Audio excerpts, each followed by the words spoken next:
بسم الله الرحمن الرحيم يا أيها المدثر قم فأنذر وربك فكبر وثيابك فطهر.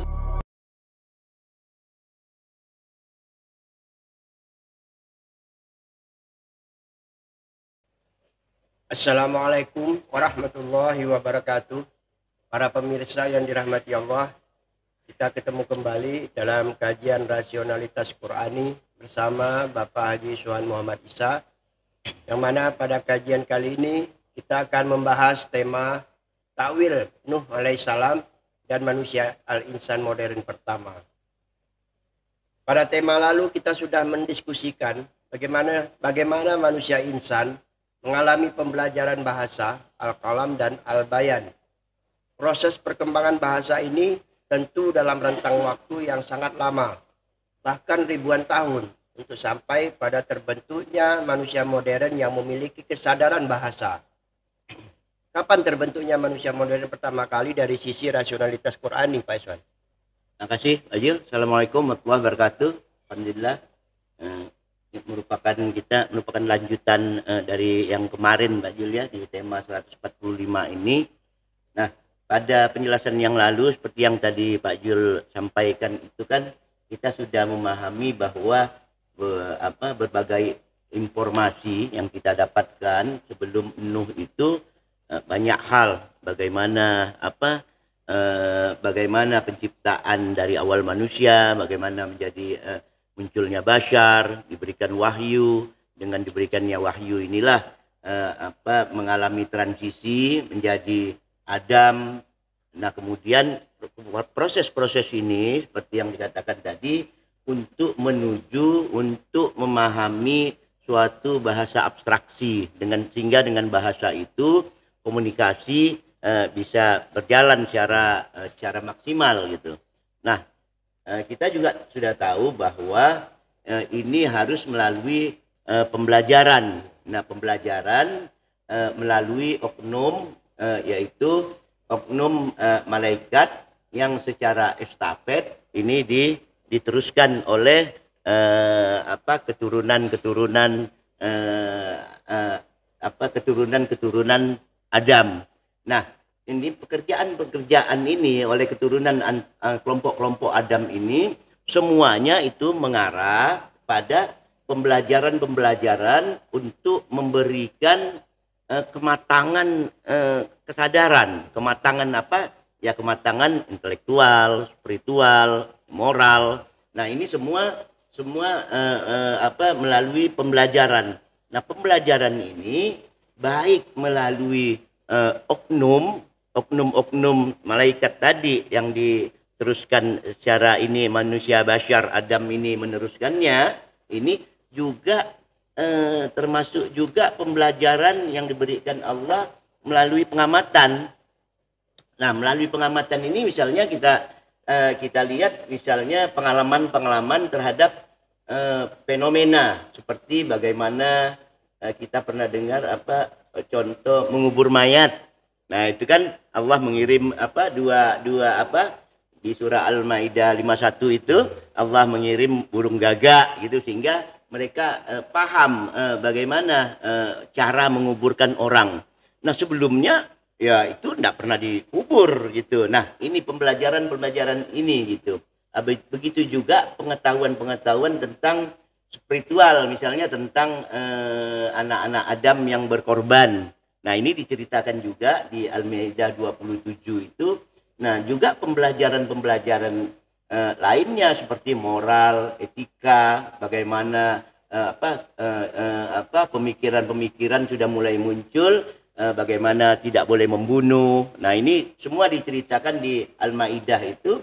Nah, juga moral dalam arti etika pakaian.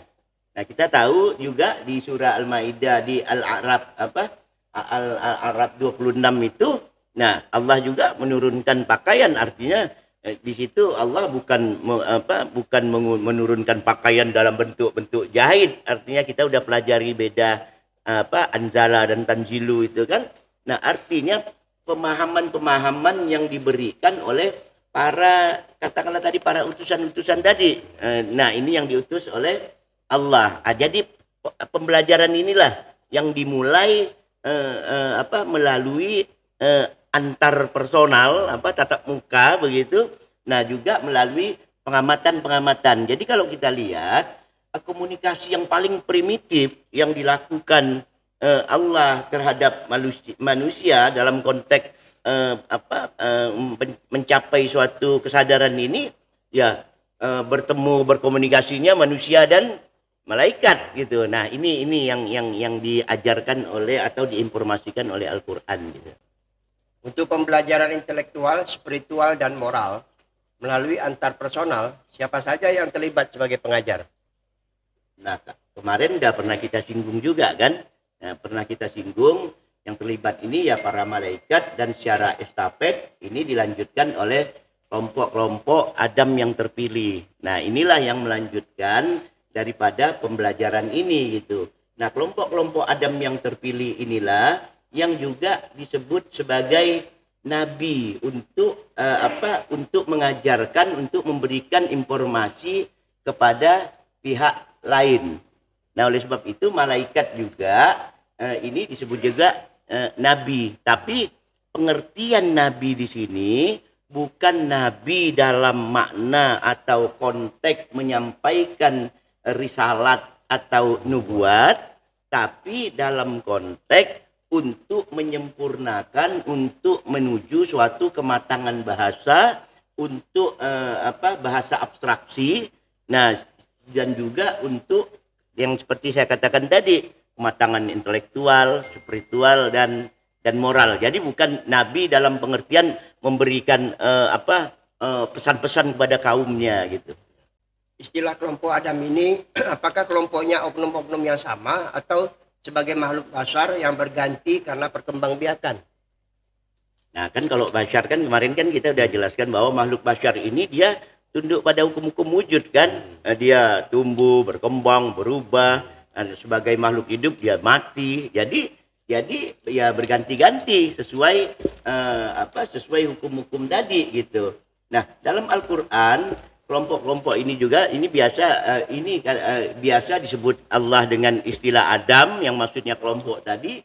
Bisa juga atau kadang Allah menyebutnya juga di dalam arti zuriat atau zuriat atau anak-anak Adam. Jadi semuanya dalam kaitan atau kelompok, sebutan kelompok. Atau inilah contohnya, misalnya ada kucing tuh. Nah, kucing tuh ya biar cucunya, anaknya semua kan tetap kita sebut kucing gitu. Walaupun yang kita sebut kucing itu udah berkembang dari awalnya yang pertama, tapi kita sebut juga tetap kucing. Nah, untuk membuktikan bahwa ada keturunan atau dari zuriat kelompok-kelompok Adam ini mungkin kita dapat lihat ini misalnya di surah Al-Maryam, surah Maryam 58. Nah, di surah Al-Maryam 58 itulah Allah berfirman menceritakan mereka yang menyampaikan informasi itu Allah katakan ulaikal ladzi an'amallahu alaihim, mereka itulah yang diberi nikmat atas mereka ini. Siapa mereka itu?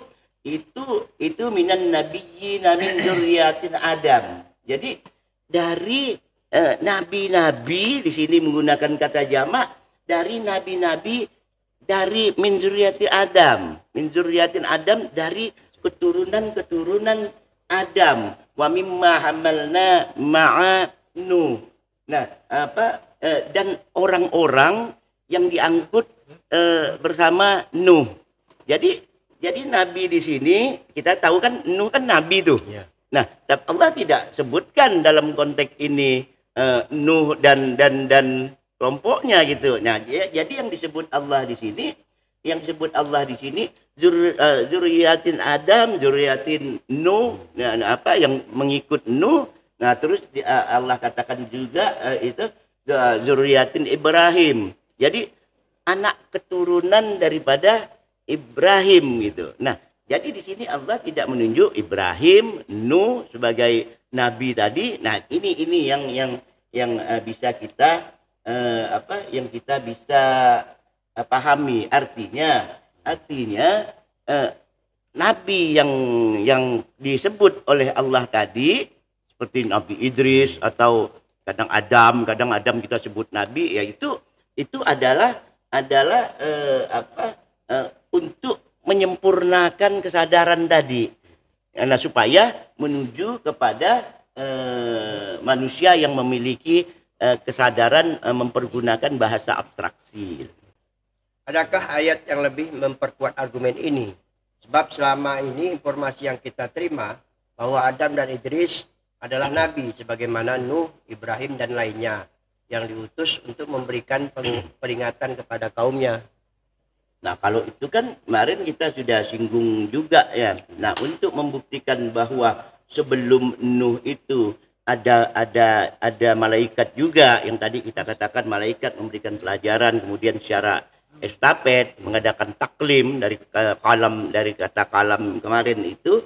Nah, itu juga diinformasikan Allah di surah Al-Mu'minun di ayat 24. Di situ Allah mengatakan faqalal mala'ul ladzina kafaru min qaumihi. Jadi berkatalah para bos-bosnya, pembesar-pembesar daripada umat, daripada kaum daripada Nuh ini ketika Nuh mengatakan bahwa dia menerima langsung dari Allah. Nah, mereka berkata, nah, mahadha illa basyarun mislukum. Lah, ada apa, ini kan manusia juga kan dia, kayak kita juga, kayak kalian katanya. Nah, ini cuma mungkin Nuh ini katanya yurid an tafaddala alaikum. Mungkin dia pengen lebih baik lah dari kamu, sehingga dia mengatakan bahwa dia berhubungan langsung dengan Allah. Nah, terus dikatakan walau sya Allah, kalau memang betul katanya Allah mau memberikan informasi kepada kita, itu la anjala malaikat. Kenapa Allah tidak menurunkan malaikat saja? Nah, ini yang membuktikan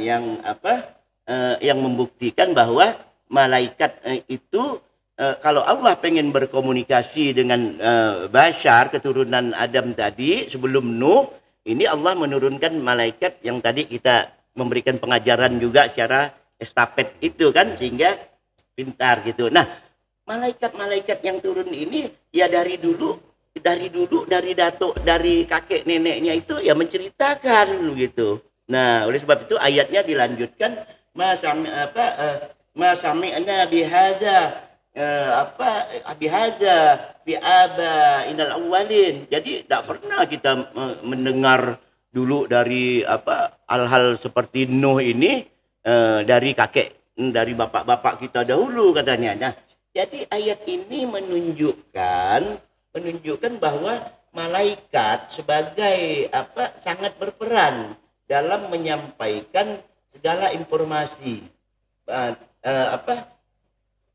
Belum pernah al-bashar yang memberikan peringatan yang mengklaim bahwa dia adalah mendapat wahyu dari Allah. Oleh sebab itu ketika Nuh mengatakan menasihati kaumnya, memberi penjelasan, memberi mereka heran. Loh, ini kok kayak maunya aja dulu aja enggak pernah nih katanya kan. Nah, karena apa? Karena mereka tahu bahwa Nuh itu besar dan tumbuh berkembangnya sama mereka selaku al-bashar tadi gitu. Nah, ini yang paling yang paling pokok disampaikan oleh Allah dalam Al-Qur'an untuk menjelaskan para pemberi kabar sebelum Nuh. Jadi sejak penciptaan kelompok manusia Bashar yang kemudian menjadi kelompok Adam, serta dalam proses perkembangannya, zaman Nuh alaihissalam dan umatnya baru manusia memiliki intelektual, spiritual dan moral yang maju di zamannya, gitu.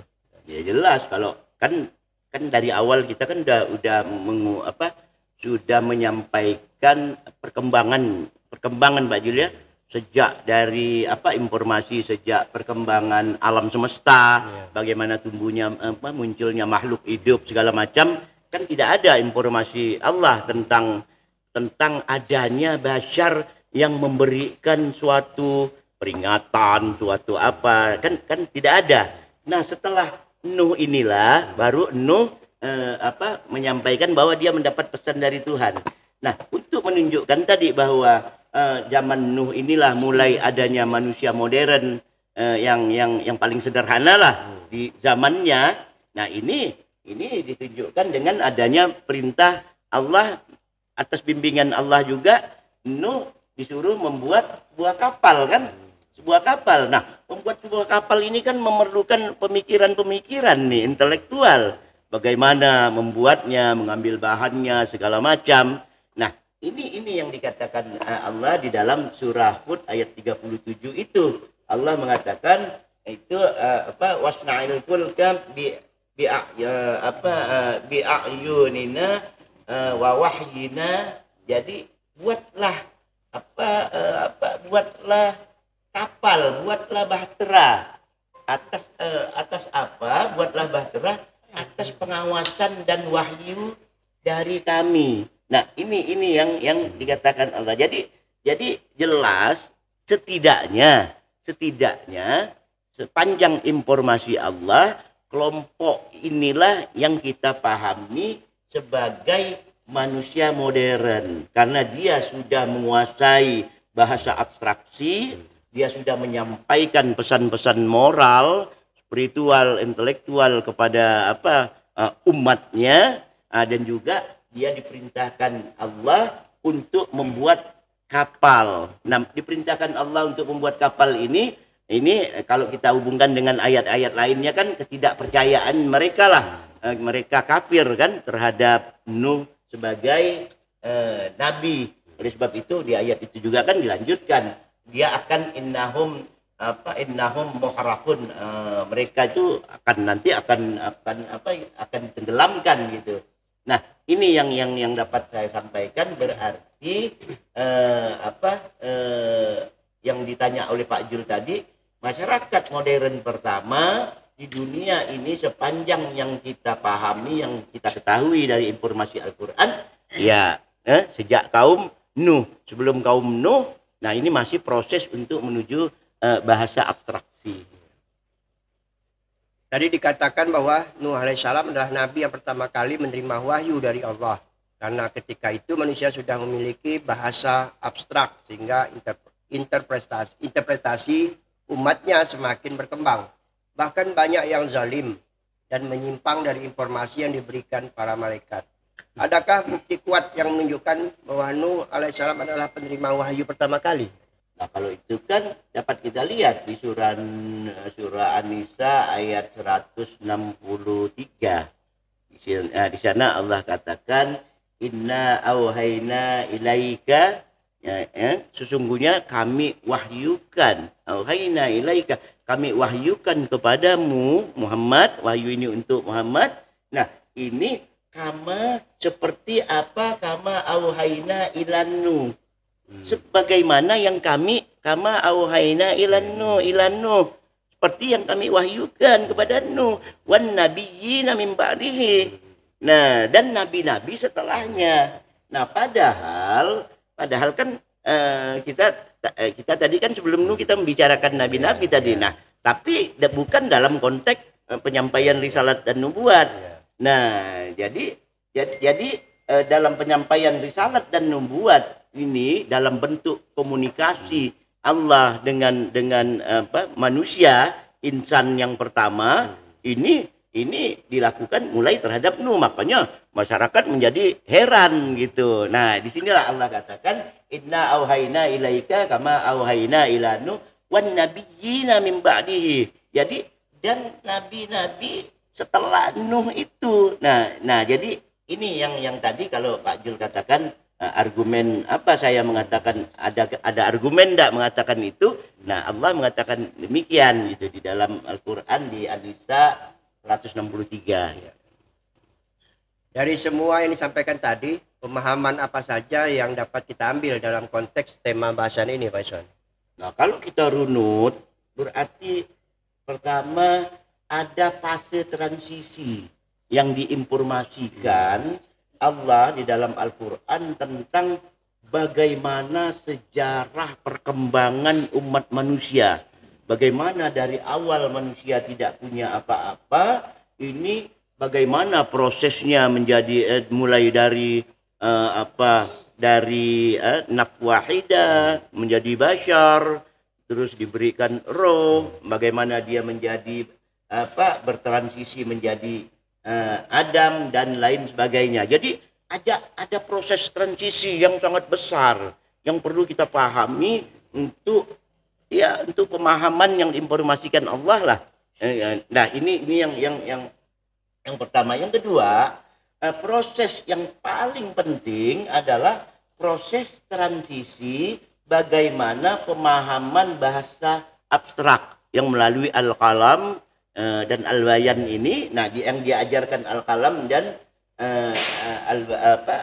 Al-Qalam dan Al-Bayan ini, kenapa yang saya katakan yang paling penting bahasa ini, karena dengan bahasa abstrak inilah kesadaran manusia bisa berkembang. Dengan kesadaran inilah sains, pengetahuan, ilmu dan teknologi bisa berkembang. Nah, oleh sebab itu dengan pemahaman inilah manusia insan yang pertama, manusia modern yang tadi Pak Jul katakan tadi.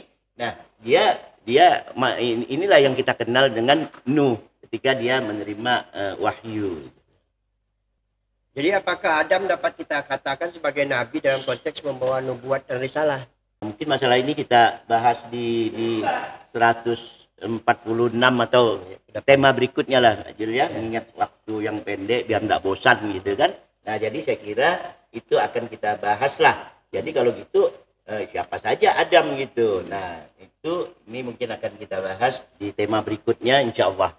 Saya kira hanya ini yang dapat saya sampaikan. Terima kasih Pak Iswan. Para pemirsa yang dirahmati Allah, sebelum tema ini kita akhiri kajiannya, saya akan menyampaikan beberapa hal tentang kesimpulan. Sebelum mencapai tahap manusia insan yang modern dalam arti pemahaman kesadaran pada tingkat yang paling sederhana di zamannya, terjadi proses transisi. Proses transisi ini berlangsung lama dengan berbagai pengalaman dan pembelajaran, baik dari malaikat, kelompok Adam yang dipilih, maupun dari berbagai fenomena seperti cara penguburan, berkorban, dan tindakan moral lainnya. Pencapaian pemahaman akan bahasa abstrak yang paling sederhana dan modern dimulai sejak umat Nuh alaihissalam dengan diturunkannya wahyu untuk pertama kali kepada Nuh alaihissalam yang memuat nubuat dan risalat. Apakah Adam adalah posisinya juga sebagai nabi seperti Nuh sebagaimana yang kita pahami selama ini? Hal ini akan kita bahas pada kajian tema berikutnya pada masa yang akan datang. Terima kasih. Wassalamualaikum warahmatullahi wabarakatuh. Waalaikumsalam warahmatullahi wabarakatuh.